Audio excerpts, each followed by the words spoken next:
on, Foxy. It's your birthday. Not for real, just for play.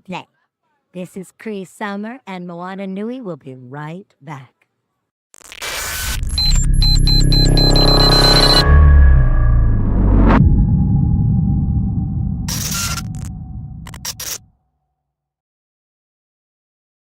Hello everyone, we are here at Atlanta Sci-Fi and Fantasy Expo. We have the multi-talented, ageless Tasha Scott here.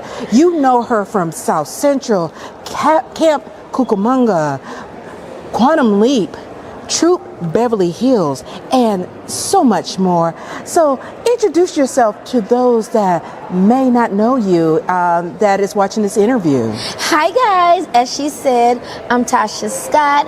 I'm an actress, singer by way of Los Angeles, California, here now in Atlanta, Georgia. And I've done all those wonderful things that she said and more.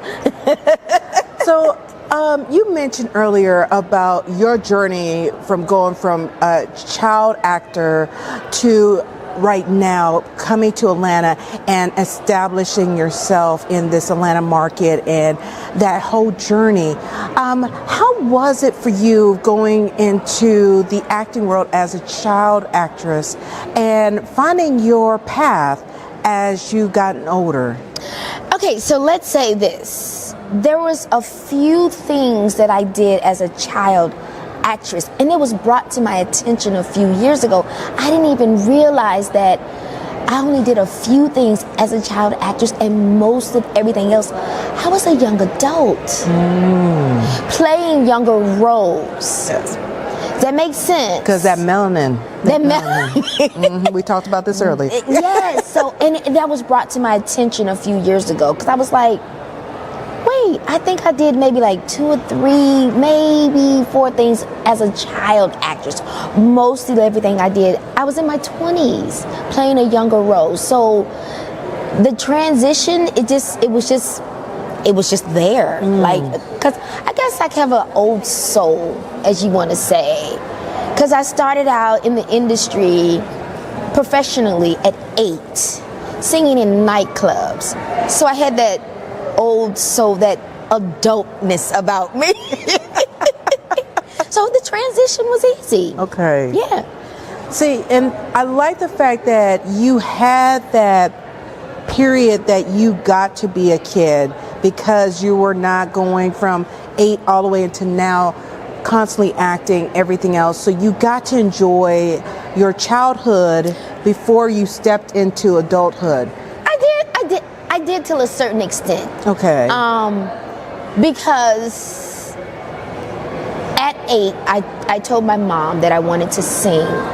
And so she stuck me into the adult world because I was singing in nightclubs. So my childhood was there. I had to sneak my childhood, if that makes sense. Okay. Because everything was so adult driven. So by the time I hit 18, I was living backwards. So maybe that's why I'm aging back. There you go.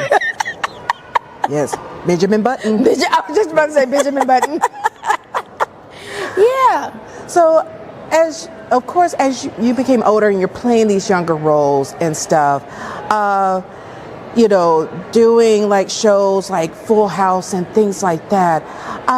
How was it working with these iconic shows and having your presence, but at the same time, having people coming up to you and remembering you, like, oh my gosh, I loved when you were belting it out in Troop Beverly Hills and things like that?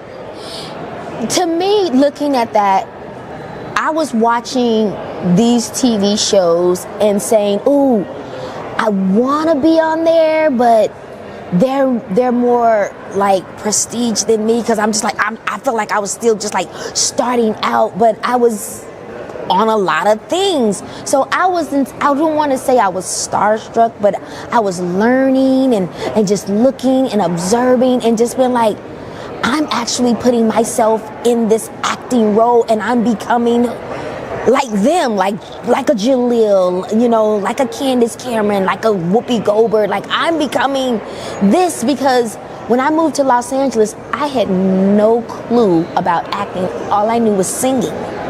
Oh. So when I got to Los Angeles, I was there for about 2 years before I actually got a role, like a major role, and that was, I want to say that was The Jeffersons. Okay. And I played one of the Red Robins in the Jeffersons, and then from there, my second agent that I got, I was booking like in the 90s and the early 80s and 90s. I was booking guest spot here. So yeah, it was scary, but it was cool. But then I also knew that was the journey to becoming a star. The hard work, the dedication to become a star. This is what you have to go through. Because my whole life I knew basically was singing. Then my mother always told me, but it's all going to come together as one. Because you're going to have to sing, you're going to have to act. And I'm like, but I don't know how to do all this. Just, you'll learn. So I love that you know, during that time period, you had such a variety of shows and things that you got to have your presence known through. And now that you've moved to Atlanta, you are seeing what we nickname Atlanta, now Wakanda. I love it. Because, you know, for those that don't know, Black Panther was also filmed here.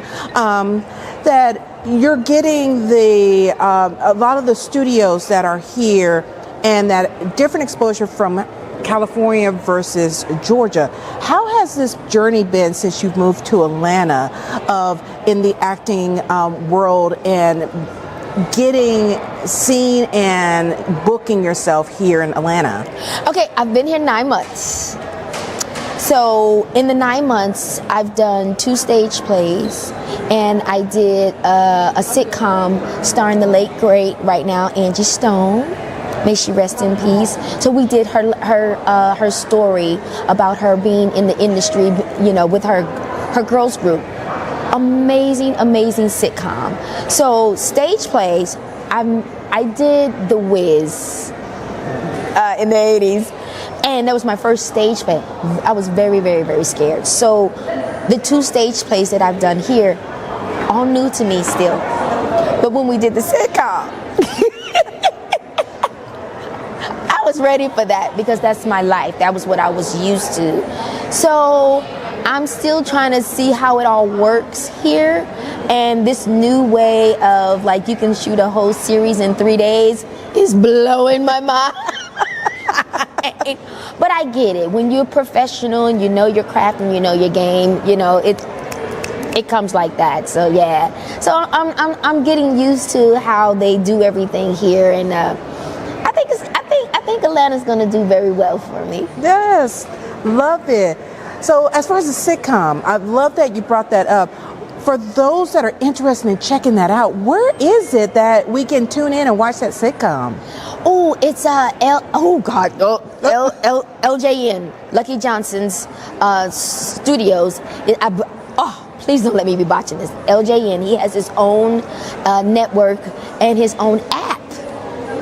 So that's where it's going to be able to be televised and seen. Yes. Very nice. So definitely we have to download that app so we can watch that sitcom and everything in it. Hopefully we get enough views and people supporting that it can be on Amazon and Netflix and Max and he's his own man, his own entity. So yeah. Let's get this blown up, everyone. Yes. So as far as like with the journey of, like you said, with stage plays versus sitcoms, how has it been for your learning curve, but also your experience doing stage plays versus the sitcoms? Stage play, everything is more and more upstage, bigger, and a lot of movement because there's no cameras and you can't backtrack. You can't say cut, go, so it's more upstage, more movement, everything is big. So compared to sitcoms, you got maybe 4 or 5 cameras in your face, different well, now 4 or 5 cameras, they're catching all angles. Sitcom. And so it's and then you can cut and go. But if you really professional and you learn your lines, you can basically get it in. My magic number is 3. Yeah. You can get it in 1 take, but it's good to do that. To me, that 3rd take, because it gives you a more a variety to go back and take this and take that and take that, and then paste it all together. Okay. You know? But everybody's working differently now. They're working the way they want to work, and good directions. Yes. Listen, good directions, and just go with the flow. And that's what I'm been known for throughout my career, taking good directions and hitting my spots, my mark, learning my lines and all that. So yeah, so been out of it a little bit, but it's still there. Okay. The more I get back into it, it's just like riding a bike. Yes. So you also talked about your singing aspect and being a singer, and you dived into it at 8, but as you got into acting, have you had that opportunity to sing more and to be, I know stage plays allow you to have that singing aspect, but outside of that, are you having more opportunities to bring out that part of your talent? Listen, I have been so blessed that just about everything I've done, it requires me to sing. Oh, there you go. Sing, dance, and act. So I all around talent. Holy Trinity. And yes, yes. So I've been able to do singing, dancing, and acting in just about everything that I have done. And my passion, my love, is my music. So I'm just so thankful that I was able, and I'm still able, to incorporate all of my talents. I write, I can do a little directing. But yeah, I'm just so blessed to be able to incorporate all of my talents and my gifts. Very nice. Yeah. So, nowadays with a lot of actors, and then especially you having your singing abilities, it's a good stepping stone into voice acting and narrating. Is that a venue or direction you are possibly considering taking it on, because how expressive your voice is and how you can take in your different characters? I really can see you diving into that for a lot of children's animation and things like that. I'm so glad you asked that question, darling, because I've been getting a lot of offers for me to do voiceovers. And I would love to do that because I have an amazing voice. I have this kid voice there, and I can change my accent here and there. You know what I'm talking about. You see where I'm going with it, right? So I would love to dive into voiceovers. I've never done it, but like I said, I would love to dive into it. I've been getting the offers. So yeah, I mean, doors open for voiceovers for Tasha Scott. So, okay, anybody out there, if you are looking for a narrator, a voiceover, voice actor, a radio personality, yes. You are listening to the lovely sounds of Tasha Scott, aka Moonchild, here in Moonchild's recording studios, where it always goes down. The music is always live. The girl is always tight. If she misses the beat, you'll never know that. There you go. There you go. So see, you're already getting a taste. So if any of you are looking for that kind of talent, book her. Keep her booked and busy. Keep her booked and busy. That's all I got to say. Booked and busy. I love it. Busy as a beebs. Exactly. And And of course, like you being here today with the Atlanta Sci-Fi and Fantasy Expo, getting to see a lot of the fans, being part of panels and stuff. How is it for yourself starting to dive into the convention world of being a guest, being on these panels, but also having fans getting your autograph, getting pictures with you, and so much more? I am such a fan of everybody else because this is new to me. But a lot of the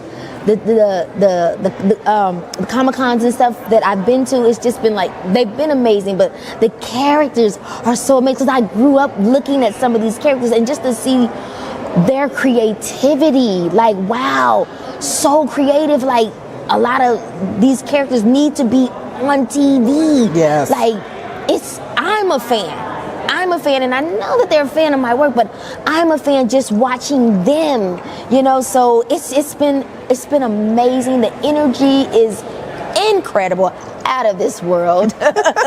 So I want to dive into my superhero character. So I want to be like a savior, but still have a weapon and powers. There you go. Okay. So yeah. See, we have to get Marcus Williams, who just walked by. He's not listening to me. Get him to design your character. Yes. Because Marcus Williams, we have to bring him on over here. Come on, because Marcus. Miss Tasha Scott was talking about how she was envisioning of herself being created into a superhero with power, and I was like, Mr. Marcus Williams, this gentleman right here, yes. I've done a lot over the years. I've been working for over 20 Marcus Williams. Nice to meet you, Yes. Marcus. Yeah, well, so as an illustrator, I did portraits for 4 years. Okay. Incredibly boring because no one wanted me to do. I'm like, oh, I can do this in the painting. They're like, no, just draw the picture. Oh. Fine, I'll do that. Got bored of that, and then I'm like, well, everything else, superheroes, fantasy, sci-fi, everything. So I get to input a little bit more creativity. Yes. But yes, people are like, can you draw me and my children as superheroes? I'm like, yeah. That would be me. Because I always said, can you draw me and my kiddos? I always used to say that. Yes. So my superhero character would be something, like I said, I'm Tasha Scott, but they call me Moonchild. Wonderful.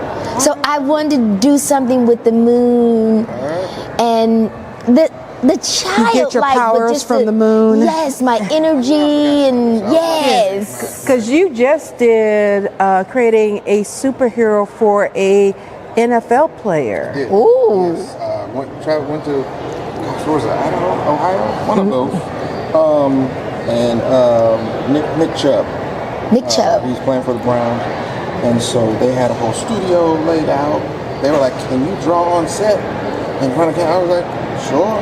So we did like a 6-hour shoot. Wow. I had already pre-drawn basic line art, but finished everything on camera and stuff. And yeah, it was cool. Yeah. So, yeah, I did. Cool. Yeah, because it was in partnership with State Farm. State what? Farm. Yeah, it was State Farm. Nice, nice. Email. Yes. That's where I left my car thing, but I can Yeah. just mark it. Yeah, have y'all exchange information. So do that. That this can eventually turn into an animation that she can voice out. So we're gonna put that in the atmosphere. And then he's gonna draw all that. So we're gonna put that out there. Yes, yes. It's in the atmosphere. Yes, there you go. What's the easiest way? Because email is the best way. If you contact and say, hey Marcus, Yes. I do that thing I told you to do. That's the easiest way. Email TashaScott@gmail.com. Which one is? And this is my Instagram. I'm gonna spell it wrong. Yep. That's my email is on my Instagram page in the bio. Yes. Yeah. And that's the thing I love about convention is connecting folks. Yes. And that way it's just like, yes. Because you brought that up and then he walked by and was like, look at the universe. Yes, Look at that. Look at this happening. I've always wanted to turn myself into a superhero. Yes. And he will do that for you. Yeah. Yeah. Okay, gotcha. There it is, yes. Who? So yeah. And his stuff. Over Like he did this right here. That's see. That's it right there. Can I show them? Yes. Yeah, and this popped up. Bam. It's not gonna stop. Because that young lady over there. Can y'all see me? Yes. You see me? You see Right there. Okay. Because he got the braids. I can see it. And everything. You got the braids. He can do that. Yes. We're Yes. going to put that out there. That yes, he'll have you set. Yes. Okay, I'm gonna show you something. Something. I'm out of frame, right? Okay. No, you're fine. Ooh. Okay. I came up with my character, Okay. but she's a skater. Okay. Got a little skater girl. How you know skater girl? Oh, that's cute. That's skater girl. Okay, now you're gonna make me take it out of the bag. I got to take it out of the bag now. So, she's a skater because I'm a skater. And this is, come back. This is my character. Yeah. You're still part of this. This is my skater girl character. Yeah. And this is me. The guy drew it. Who did this art? It's beautiful. Riz Rise. He's out of London. It's beautiful. And yeah, Where are you based? I'm right now. Here? Yes, I'm in Atlanta. I'm in Atlanta, Georgia, darling. Yeah. You should come and work for one of these artists. Come and work for you. See, I got my character going on there. But this was like my first like It's beautiful. character because I skate. Yes. And that's me, you know. So, So then all but now I need to be a superhero. do you know what you look Because I was gonna make her like And a you can superhero, but I incorporate need to that be. into your superhero that she skates. She has her own roller rink. Yeah, And everything. I wrote a skating song. Nice. So Do yeah. you know what her suit looks like? Or have you dreamed this? No. Yeah, I can start having that conversation. He'll come up with concept. Yes. So if you see all of the stuff, I'm gonna give you my Instagram. So you can just doom scroll for days. Yeah, you'll be And you'll see for days. Not too much, but design is my thing. So like she's saying, if there's anything to incorporate, just tell me. And that Marcus, I like this. Because he's worked with Sony, Netflix, Walmart. Cool. Did some stuff for Walmart too. So yeah. I'll show you one more. I'm sorry. But this came from this. So imagine this. Very Tina Turner wig. I know that. Oh, nice. You made a shirt off of it. Yes, and the same guy. Same guy. Yeah. All right. Well, but see, if we do this, it's going to be, people are going to say, well, where's the comic at? And then you're going to have to be ready to say, well. Stay ready. You ain't never got to get ready. Exactly. Yeah, we're gonna be able to turn it to work with him, make it to a comic that can eventually turn into something. hard work, dedication, bringing it all out, brainstorming. Marketing. Yes, this is the person who created this character right here. I showed it to her. Yes. He drew it though. Yes. Oh my God. She said, so here's what I want. And I'm like, do you know what it? She's like, well, the suit is this, and that. But you go ahead and, Right. I got you. Okay, so I got a dream. Yes. I got a dream. Get some and aspects see that you want with it, and then he can start sharing with you, okay, this is what I'm seeing. Is this on what you're envisioning? And then can tweak it until, boom, yeah. Colors and everything else. Yes. Yes, wonderful to meet You Yes. too. Loving this. We'll connect it, and then we'll figure out how to do it. Thank you. Yes. Okay. You're welcome. Amy does this all the time.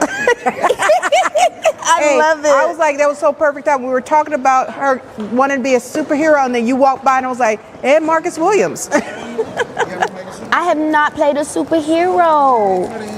I mean, just skater girl, but I mean, I've never played a superhero. So I'll redesign some characters sometimes, right? And the cosplayers will go get the suit made. Like the actual stretchy suit. Made online, sent out, showed up to the table. I'm like, hey, I hey man, what? The whole suit. Wow. Something I designed, it was just for fun. Yeah. The whole thing made. So I say don't wait for the industry. Go ahead and Do your thing. Do your thing, get the photo shoot, she's a great couple. However you want to do it, and then just show up. Yep. Like, all right, where's Yep. that? How much? And then here you got people you commissioned to make the outfit that is designed for your superhero. So when you do your photo shoot, you're posing in the actual outfit of hers. Wait. Get the pose right there. You go. There you go. Exactly. There you go. Yes, that's it. There you go. Perfect. Yes. Am I hitting it? Am I hitting it? Am I hitting it? She's like, bam, bam, bam, bam. Am I hitting it?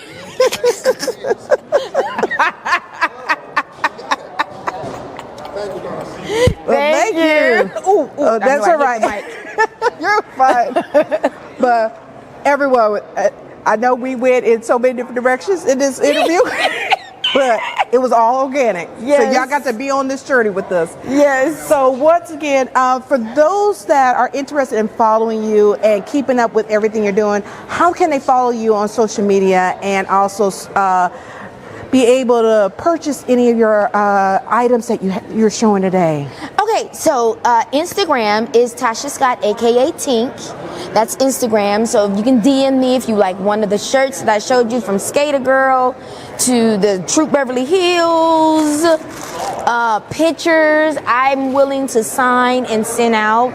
If anybody wants a picture, if they couldn't make it down, you can find me on Facebook at Tasha Scott fan page, and you can find me on TikTok at Tasha Scott 333.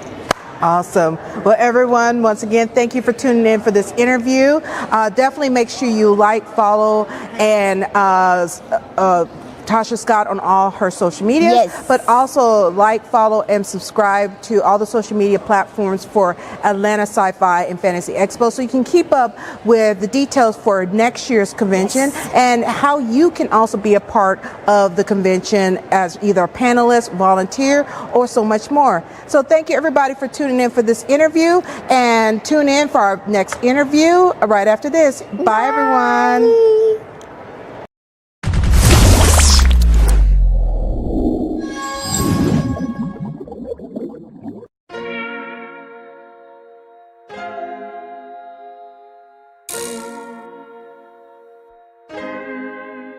So many stories left to tell, even if we have to ourselves. Can't keep history on the shelf. If they won't tell it, we will. If this the land of the free, it was a freedom then, when they annexed Hawaii and called it Cedar Lands, without any type of payment and no signing off. Called themselves the Republic in 1894.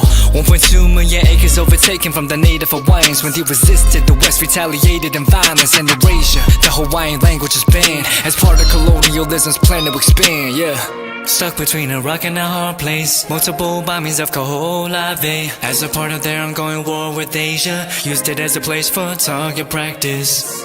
No consent or compensation. Colonizers call for annexation. No work out for all the locals. School will never let you know. So many stories left to tell, even if we have to ourselves. Can't keep history on the shelf. If they won't tell it, we will. Too many stories left to tell, even if we have to ourselves. Can't keep history on the shelf. If they won't tell it, we will. We will. So if we put Hawaii into perspective, well, Black and Asian history is interconnected. Considering the fight with the Pacific, then of course, versus Asia, they was treated as a middleman for war, but didn't let the Western colorism run its course, cause dark skin was a sign of dignity to core. The land was taken in the name of capitalism, when prior to it was an actual kingdom. Clap back at the system. Stuck between a rock and a hard place. Multiple bombings of Kaho'olawe as a part of their ongoing war with Asia. Used it as a place for target practice. No consent or compensation. Colonizers call for annexation. No work out for all the locals. School will never let you know. So many stories left to tell, even if we have to ourselves. Can't keep history on the shelf. If they won't tell it, we will. Too many stories left to tell, even if we have to ourselves. Can't keep history on the shelf. If they won't tell it, we will. So many stories left to tell, even if we have to ourselves. Can't keep history on the shelf. If he won't tell it, we will. Too many stories left to tell. Even if we have to ourselves, can keep history on the shelf. If he won't tell it, we will. We will.